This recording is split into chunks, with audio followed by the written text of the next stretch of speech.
দেখো সোনার দাম কিন্তু আমরা সবাই জানি দিনকে দিন বেড়েই যাচ্ছে। কিছুদিন আগে ছিল 50, সেই 30-35 থেকে চলে এসেছিল 50 থেকে এখন চলে এসছে 69-70, আবার 70 থেকে কবে চলে যাবে 50 ঠিক নেই। সবাই আশা করছি সবাই খুব ভালো আছো, আমিও ভালোই আছি, কিন্তু তার মধ্যে আমার গলাটা বসে গেছে। তোমরা এর আগেও জেনে থাকবে, এর মানে যখনই আমি একটু বেশি কথা বলি বা কিছু হয় মাঝে মধ্যেই আমার গলাটা এরকম ভেঙে যায়।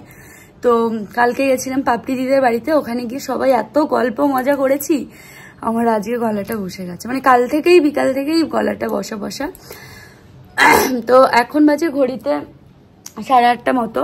তো আমি এখন স্নান দান করে এলাম, 2-3 বালতি জামা কাপড় কেচে কালকে ভিজিয়ে রেখেছিলাম, 4-5টা বেড কভার, বালিশের কভার, আরো অনেক কিছু দিয়ে সেইগুলো মানে কালকে বৃষ্টি হয়েছিল বলে ধোয়া হয়নি, তো ওইগুলো ধুয়ে টুয়ে চলো ভাবলাম এখন থেকে ব্লগটা শুরু করি। তো চলো তোমরা দেখতে থাকো ভিডিওটা। তোমাদের দাদাভাই গেছে হচ্ছে বাজার করতে, আর আজকে হচ্ছে রবিবার। তো চলো এখন থেকে ব্লগটা স্টার্ট করছি। মামাম ঘুমোচ্ছে, আর এখন হচ্ছে আমি একটু চুল আঁচড়ে নেবো, দিয়ে রান্নাঘরে যাব, খাবার রেডি করব। তো চলো একটু বাদে দেখা হচ্ছে। তোমাদের দাদাভাই গেছিল বাজারে, বাজার থেকে নিয়ে এসছে দেশি মুরগি। রবিবার বলে কথা, আমার বরের আবার মাংস না খেলে ভালো লাগে না, ওর মাছের থেকে মাংসই বেশি পছন্দ, আবার মাছ ছাড়াও ভাত খেতে পারে না। সপ্তাহে 2-1 দিন তো আমাদের বাড়িতে মাংস হয়েই থাকে, তার মধ্যে রবিবারটা তো হবেই। তো দেখো এখন আমরা চিকেনটা খাই না বললেই চলে, বেশিরভাগ আমার মাঝে মাঝে খেতে ইচ্ছা করে। তোমাদের দাদাভাই একদম চিকেন খেতে চায় না, ওই দেশি মুরগিটাই বেশি আনা হয়, আর মাটনটাও ভালো লাগে বাট শরীরের পক্ষে ঠিক নয়। তো দেখো মাছ নিয়ে এসছে, পমফ্রেট আর হচ্ছে মাংস। তো আজকে হচ্ছে মাংস রান্না হবে। আর ও কি বলো তো, ওর একটা খুব ভালো গুণ আছে, সেটা হচ্ছে বাজার থেকে মাছ মাংস এনে আমি যদি না ঢালি বা নাই রাখি, ওর সাথে সাথে গামলায় ঢেলে রাখে, বলে প্লাস্টিকের জিনিসটা থাকলে ক্ষতি হয়। আর আমি এই জাস্ট এলাম স্নান করে, তো স্নান দান করে আজকে ফ্রেশ হয়ে দিয়ে ব্লগটা শুরু করলাম, তবে চুল আঁচড়াইনি। তার আগে একটু অন্য কিছু করব, সকালে খাবার খাবো, ডালিয়া করব দেখে, নাহলে ওটস করি, ওটস পরে আবার দেখা। আজকে একটু আগেই ঘুম থেকে উঠে পড়েছিলাম, তাই কাজবাজ কিন্তু আজকে খুব ভালোভাবেও হচ্ছে, মানে লেট হচ্ছে না। সকালের খাবার এই দেখো বসিয়ে দিলাম, এখানে তোমাদের দাদা ভাইয়ের জন্য একটু ডালিয়ার খিচুড়ি করব, আর হচ্ছে আমি খাবো হচ্ছে ওটস। তো ডালিয়ার খিচুড়ি আমিও খাই মাঝে মধ্যে, আজকে ইচ্ছে হলো যে ওটস খাবো, তার জন্য এই যে ওটসগুলো আর কি নতুন প্যাকেট কিনে আনা হয়েছে, তো ড্রাই রোস্ট করে বয়ামে রেখে দিই, তো একবারে অনেকটা নিয়ে আর কি ভাজতে বসিয়েছি। আজকে যেহেতু রবিবার, মামামকে তো ঘুম থেকে ডাকছি না, এদিকে তোমাদের দাদাভাইয়ের জন্য হচ্ছে খিচুড়ি, জল বেশি হয়ে গেছিলো, আর এইদিকে আমার জন্য কিন্তু স্মুদি রেডি হয়ে গেছে। তো এটা খেতে যেমন কি ভাল লাগে আমি বলে বোঝাতে পারবো না। তো এটাই আমি খাচ্ছি লাস্ট কয়েকদিন ধরে, আর এটা খাওয়ার পর না খিদেও পাই না, মানে খুব ভাল লাগে শরীরটা। তো যাই হোক, তবে আমার শরীরটা বেশ কিছুদিন ধরে ক্লান্ত, ভালো লাগে না, মানে শরীরের মধ্যে উইক লাগে যাকে বলে। তো দেখি একটু টেস্ট করতে হবে সব কিছু, থাইরয়েড, তারপরে হিমোগ্লোবিন, তারপর হচ্ছে মানে আরও বিভিন্ন টেস্ট ভাবছি করাবো। তো দেখি কি এত উইক কেন লাগে, প্রেশার তো লো সেটা সব দিনই, আমিও চাই না যে হাই হোক, কেন হাই প্রেশার হলে কিছু খেতে পারবো না, ভালো মন্দ। লো প্রেশার হলে যেমন এটা ওটা খাওয়া যায়, কোনো মানা নেই। ক্লিপ নিয়ে আসা না দিলে একদম উড়ে যাবে।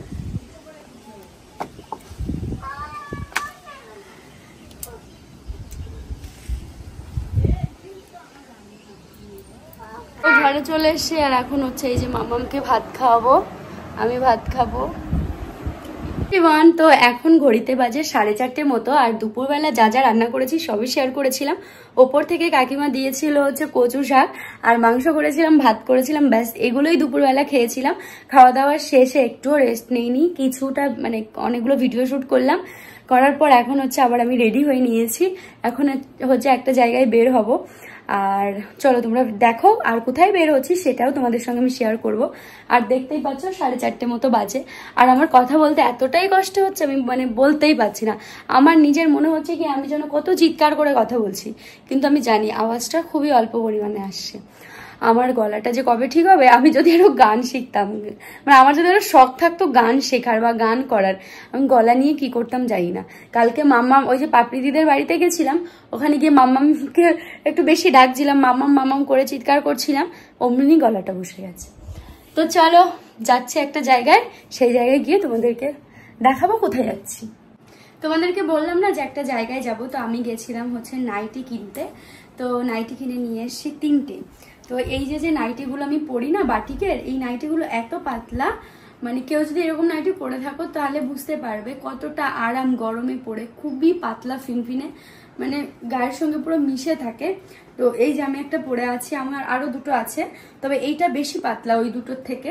তারপরে এই যে আরেকটা নিয়ে এসেছি, এগুলো খুব সুন্দর। এই একটা নাইটি নিয়েছি, আর হচ্ছে এই একটা নিয়েছি, এটা লাল কালারের মধ্যে আছে, এটা একটু মোটা। এগুলো আলাদা, এগুলো আলাদা, এগুলোর একটু দাম বেশি, এটার একটু দাম কম। তো এই যে একটা নিয়েছি, তো এমনি এগুলো তুলে রাখবো, যখন ঠান্ডা পড়বে শীত পড়বে তখন পরবো। হয় না নাইটি মানে দেখলেই কিনতে ইচ্ছা করে, জানো তো, নাইটি এমন একটা জিনিস।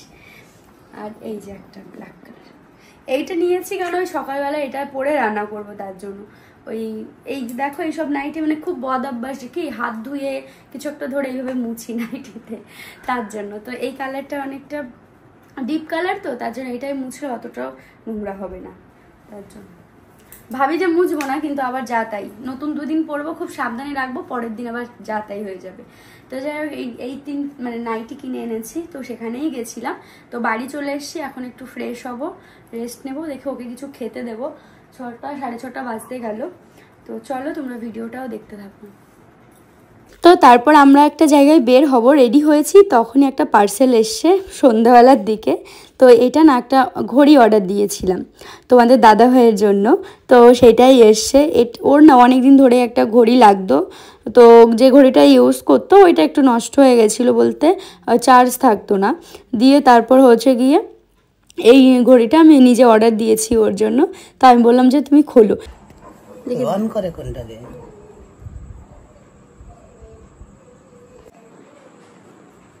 টাকা অন করতে পারছো না?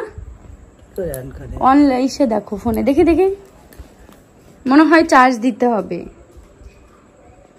কালারটা সুন্দর লাগছে না? মনে হয় চার্জ দিতে হবে, তাহলে অন হবে। হ্যাঁ দেখো,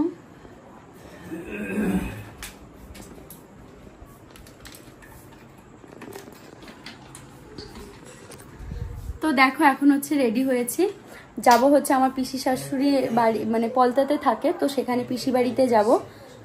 হ্যাঁ চার্জে বসিয়ে যা মাম্মা, আসো আসো। তো চলো তোমরা ব্লগটা দেখতে, খুব গরম লাগছে, 7:30 মতো বাজতে গেল, দেখো। আসো আসো। তো পিসি বাড়ি যাবো জন্য মিষ্টি টিষ্টি তো কেউ খেতে চায় না, তাই ভাবলাম এখান থেকে একটা ওই কোল্ড ড্রিঙ্কস টাইপের কিছু নিয়ে যাই, ফান্টা ছিল আর কি। তো তারপর ওইটা নিয়ে গেছিলাম। আর মাম্মাম এখানে এলেই তো আইসক্রিমের বায়না করবে, যেহেতু এই আইসক্রিমের দোকান, তার জন্য। তো ও একটা আইসক্রিম নিল, তো সেটাই এখন মাম্মাম খাবে। দিয়ে আমি বললাম এখান থেকে খেয়ে তারপরে চলো, নয়তো আবার পড়ে যাবে। তো খাচ্ছিলো একটু একটু করে, এমনিতেই আমাদের অনেকটা লেট হয়ে গেছিলো পার্সেলটা আসার কারণে। দিয়ে তারপর আবার যাচ্ছি, আবার বাজারে কতগুলো কাজ নিয়ে গেছি। এর আগে তোমাদের কি মনে আছে কিনা জানি না, একটা ব্লগে বলেছিলাম চুড়িদারের পিসগুলো কাটাতে দেবো, তো বাট সেই দিন দেওয়া হয়নি। তো সেই দিন আর যাইনি দিতে, ডিরেক্ট মেলায় চলে গেছিলাম। তো আজকে আবার সেখানেই যাব। তারপর দেখো পিসি বাড়িতেও চলে এসেছি, পিসিদের সঙ্গে দেখা করতে। পিসি ফোন করেছিল যে আয় তোরা আজকে। আর পিসমশাই ছোট্ট একদম হাতের মুঠিতে চলে আসছে, ছোট একটা কাঁঠাল নিয়ে এসছে। তো বলছে কি খাবে? তো আমি কাঁঠাল মোটামুটি ভালোই লাগে খেতে, খুব বেশি খেলে আবার মানে হয় না, 4টে থেকে 5টা খেলে শরীরটা খারাপ করে, কিন্তু আমার কাঁঠালের স্মেলটা খুব ভালো লাগে। দিয়ে তারপরে কচকচ কাঁঠাল হয়তো বেশি ভাল লাগে। তো পিসমশাই বললো যে খাও, ভেঙে দিচ্ছি। তারপরে আমি কটা খেলাম। আর তোমাদের দাদাভাই খায় না জন্য কাঁঠাল কখনো আনে না, আর আমিও বলি না যে কেউ খায় না কিছু না, একার জন্য কেমন একটা লাগে, কিন্তু না আমার কাঁঠাল খেতে ভাল লাগে। তো যাই হোক পিসিও বলছে আমি খাই, কেউ ধরে রাখে না, কেউ খায় না, এই বলে গল্প করছিলাম। অনেকক্ষণ গল্প টল্প করে দিয়ে আর কি এখন আমি যাচ্ছি পলতা বাজারে, যেখানে হচ্ছে চুড়িদারগুলো কাটাতে দেবো। আর আমি বলছিলাম কাঁঠাল খেয়েছি, ঠোঁটে পুরো কাঁঠাল লেগে আছে। আর এইখানে আমি একটা ব্লাউজ কাটাতে দিয়েছিলাম, তো সেই ব্লাউজটা মানে এটা একটা নতুন জায়গায় আমি ব্লাউজ কাটাতে দিয়েছি, ভাবলাম যে কেমন কাটাই দিয়ে দেখি, বাট ভাল লাগলো না, মানে সেই ফিটিংসই হয়নি। 2-3 বার খুললো সেলাই, দিয়ে তারপরে আবার বলছে এটা করতে হবে, মানে ঠিকঠাক হয়নি। তো তারপর ওখান থেকে আমরা চলে এসেছিলাম গোল্ড জুয়েলারি শপে। তো এখান থেকে ভাবলাম বলতে আজকে নেব বলে আসিনি, মানে আমি দেখতে এসেছিলাম এখানকার কালেকশন কেমন। তো এই যে নেকলেসটা পরে আছি এটার ওয়েট ছিল 36 গ্রাম, আর নেকলেসটা বেশ অনেকটা ইউনিক লাগলো। আর এটার ওয়েট ছিল 40 কত জানো বা 39 বা কি এরকম একটা। তো যাই হোক আমার ভালো লাগেনি, খুব একটা বেশি পছন্দ হচ্ছিল না। তো এই দুটোই ছিল আর কি ভারী আর কি ওয়েটের মধ্যে। তারপর আমি ওগুলো নিইনি আর কি, আমি জাস্ট দেখে এলাম। আমার দিকে একটু এই যে কারেন্ট চলে গেছে, পুরো অন্ধকার। কালকে রাত্রেবেলায় ভিডিওটা শেষ করা হয়নি, তাই ভাবলাম আজকে শেষ করি। সেটা হচ্ছে হঠাৎ হয়তো ভাবতে পারো দিদিভাই কেন গোল্ড জুয়েলারি শপে গেলে, আমারই জন্য কিছু একটা নেব, সামনে রয়েছে আমার জন্মদিন, তো তার জন্য। আর তাছাড়া গোল্ড জুয়েলারি এত বেশি দাম বাড়ছে, তো আমি ভাবছিলাম যে করে রাখি, মানে পড়তে তো আমি নিজেও পারবো, দিয়ে মামামও বড় হলে পড়তে পারবে, এরকম অনেক কিছু ভেবে দিয়ে। তাছাড়াও জন্মদিন অ্যানিভার্সারি আসলে কিছু না কিছু গোল্ড জুয়েলারি কিনি, সেটা তোমরা অনেকেই জেনে থাকবে। তো তার জন্যই আমি গেছিলাম, বাট ওই নেকলেসগুলো পছন্দ হয়নি। তারপর আবার ভাবলাম যে আমি একটু চাচ্ছিলাম বেশ একটু ভারীর মধ্যে নেব, কিন্তু এখন আবার ভাবছি যে তাহলে ভারীর মধ্যে এখন কিছু নেব না, কেননা তোমাদের দাদাভাই একটা স্কুটি নেবে, তো সেই জন্য আর আমি ভাবলাম যে ঠিক আছে তাহলে আমি এখন আর ভারী ওয়েটে কিছু নেব না, একটু লাইট ওয়েটের মধ্যে বলতে 15-20 গ্রামের মধ্যে কিছু নেব। তো দেখি কি নিই, আমি এখনো ভাবিনি সত্যি বলতে। আগে না খুব ভাবতাম এটা নেব সেটা নেব, বাট এখন আর সেরকম একটা ভাবনা নেই। এবার গোল্ড জুয়েলারিতে যাব, দেখবো যে কোনটা ভালো লাগছে, সেরকম কিছু একটা নিয়ে আসবো, এই হচ্ছে ব্যাপার। আর চলো তাহলে আজকে ব্লগটা এখানেই শেষ করছি। কারেন্ট নেই তো পুরো ঘেমে জল হয়ে যাচ্ছি, ভালোও লাগছে না, আর আমি জানি না ভিডিওটা কখন আপলোড করব। তো যাই হোক চলো টাটা, কারেন্ট আসলেই আপলোড করে দেব। তো এখনকার মতো বাই বাই, কালকে আবার দেখাবে নতুন একটা ভিডিওতে।